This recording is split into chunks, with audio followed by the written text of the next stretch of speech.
स्वागत है आपका इस बुलेटिन में। ब्रेक के बाद विधायकों की भागम भाग के बीच बीजेपी ने अपनी पहली लिस्ट जारी कर दी है और सबसे बड़ी खबर यह है कि सीएम योगी गोरखपुर शहर से चुनाव लड़ेंगे और deputy CM Keshav Prasad Maurya Sirathu seat से मैदान में होंगे।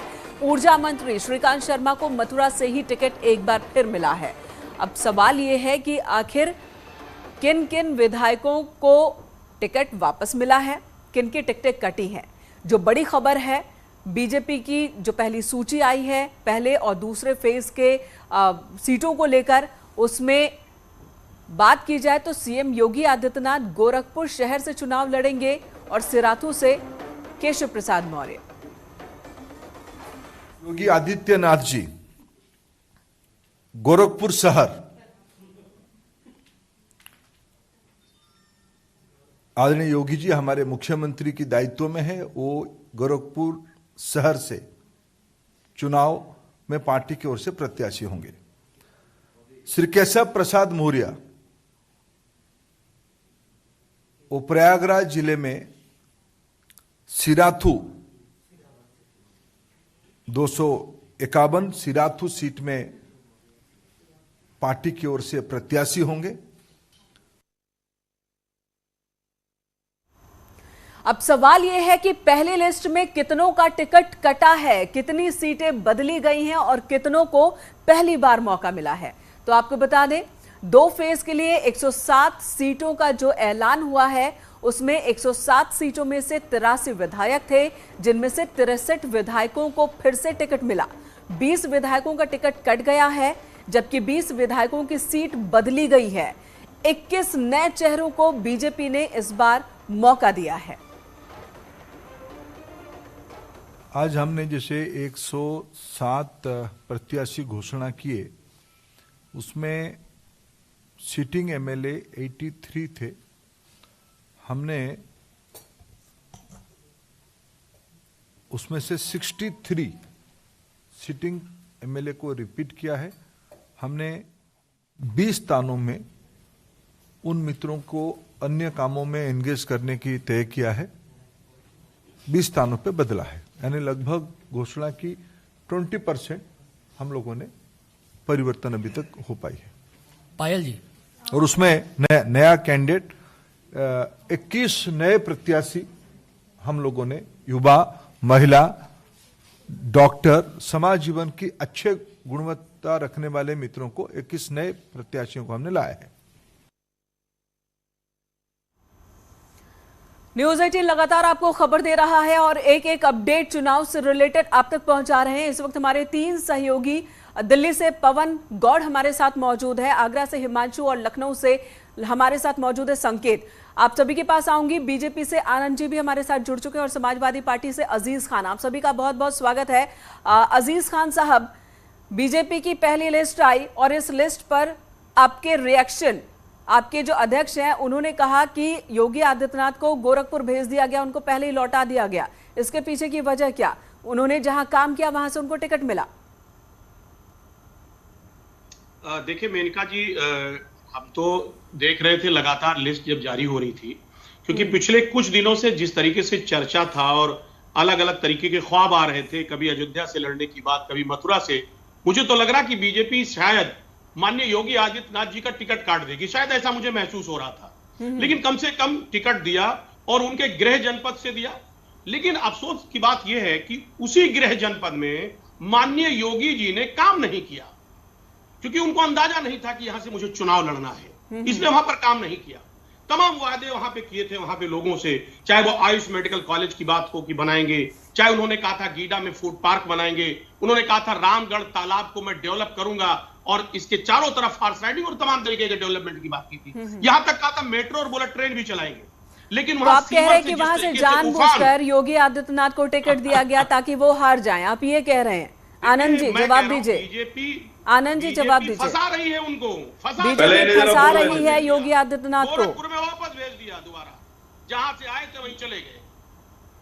जी जी, बोल लिया आपने, आप बोलिए। देखिए, समाजवादी पार्टी इस समय बुरी तरह से हताशा और निराशा में घिरी हुई।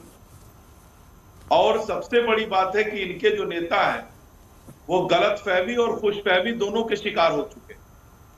इन्हें ये समझ में ही नहीं आ रहा है कि किस मुद्दे पर क्या बयान देना है, किस मुद्दे पर कौन सा रिएक्शन देना है। अरे भाई, ये पार्टी तय करेगी कि कौन सा उम्मीदवार कहां से चुनाव लड़ेगा।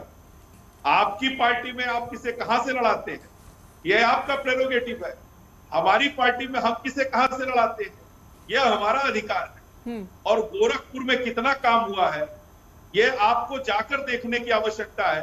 गोरखपुर में एम्स हमने बनवाया है, गोरखपुर में खाद का कारखाना हमने बनवाया है, गोरखपुर में मेट्रो का काम जो प्रस्तावित है वो हमने प्रस्तावित किया है, गोरखपुर में सड़कों का चौड़ीकरण, गोरखपुर में तमाम तरह की जो बदलाव हुए हैं पिछले 5 साल में।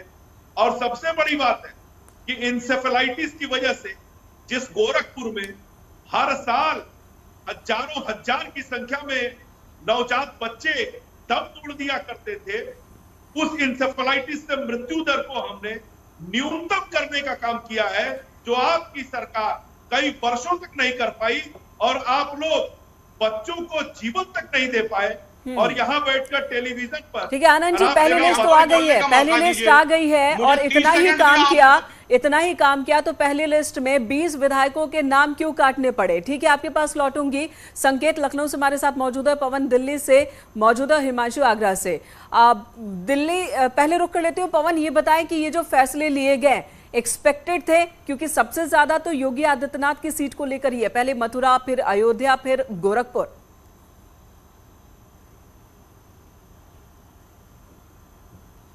देखिए, आपको इसके पीछे की कहानी बताना चाहूंगा कि जब ये कोर ग्रुप की बैठक पहले दिन हुई तो पहले दिन कोर ग्रुप के सदस्यों ने कहा कि अगर योगी आदित्यनाथ अयोध्या से चुनाव लड़ते हैं तो ऐसे में एक सकारात्मक संदेश पूरे प्रदेश भर के अंदर जाएगा और एक माहौल पार्टी के पक्ष में तैयार होगा। तो उस पर योगी आदित्यनाथ ने कुछ जवाब नहीं दिया, मुस्कुराते रहे। लेकिन बाद में जब वो बैठक शाम को खत्म हुई तो उन्होंने संगठन महामंत्री राष्ट्रीय जो BL संतोष हैं उनसे कहा कि मेरे चुनाव लड़ने पर पार्टी जहां से भी फैसला करेगी मैं उसका सम्मान करूंगा, लेकिन मुझे ऐसा लगता है कि मुझे अपना गृह जनपद नहीं छोड़ना चाहिए। तो उन्होंने पहले दिन ही संदेश जो है वो स्पष्ट कर दिया था और उसका जो फैसला है वो प्रधानमंत्री के ऊपर छोड़ा था। जब प्रधानमंत्री के नेतृत्व में केंद्रीय चुनाव समिति की बैठक होगी तो उस पर फैसला लिया जाएगा। और हम भी लगातार अपने दर्शकों को यही बता रहे थे कि जब केंद्रीय चुनाव समिति की बैठक होगी तो प्रधानमंत्री उस पर आखिरी फैसला लेंगे। और प्रधानमंत्री ने फैसला लिया कि नहीं, योगी आदित्यनाथ जी ठीक है, उनको उनके गृह जनपद से ही चुनाव लड़ाया जाएगा। तो इस संदेश स्पष्ट है कि उनको मुख्यमंत्री का उपयोग पूरे प्रदेश भर के अंदर करना है, किसी भी सीट पर उनको फंसा कर नहीं रखना है कि कैंपेन करने के लिए उनको वक्त चाहिए हो। ऐसे में मुख्यमंत्री गोरखपुर से सिर्फ नामांकन करके पूरे प्रदेश भर का दौरा कर सकते हैं और प्रदेश भर में कैंपेन कर सकते हैं। उनको अपने गोरखपुर से सांसद होते आए हैं, लगातार लंबे कई बार से सांसद रहे हैं, तो ऐसे में उनको वहां से बहुत ज्यादा कैंपेन करने की जरूरत नहीं पड़ेगी। सीट बिल्कुल सेफ है, इसलिए उनको वहां से लड़ा दिया गया है। उसके बाद में वो लगातार अपने पूरे क्षेत्र में प्रचार करते रहेंगे। संकेत का रुख करूंगी। संकेत, ये बताएं वहां लखनऊ में कैसी हलचल देखने को मिल रही है अब जब बीजेपी की लिस्ट आ गई है तो? देखिए, जिस तरह से भारतीय जनता पार्टी ने आज अपने 107 प्रत्याशियों के नामों का ऐलान किया और उसके बाद में यहाँ भारतीय जनता पार्टी के हम प्रदेश कार्यालय में मौजूद हैं। यहाँ से अभी कुछ देर पहले स्वतंत्र देव सिंह गए हैं। स्वतंत्र देव सिंह और उसके अलावा तमाम अन्य दिग्गज नेता उत्तर प्रदेश के यहाँ पर रहे। उसमें सुरेश खन्ना यहाँ पर रहे, उनका शाहजहांपुर से टिकट इसी सूची में घोषित किया गया है। आपको बता दें, जिस तरह से टिकटों का आज ऐलान किया गया है उसमें भारतीय जनता पार्टी पूरी तरीके से आत्मविश्वास से नजर आई। जिस आत्मविश्वास से 20 विधायकों के जो सिटिंग एमएलए हैं उनके टिकट काटे गए, ये साबित करता है कि भारतीय जनता पार्टी का जो थिंक टैंक है वो पूरी तरीके से वो कॉन्फिडेंट है कि आगामी विधानसभा चुनाव में वो बेहतर करेंगे। और जो उनकी रणनीति है, खासकर मुख्यमंत्री योगी आदित्यनाथ अपने गढ़ यानी कि गोरखपुर से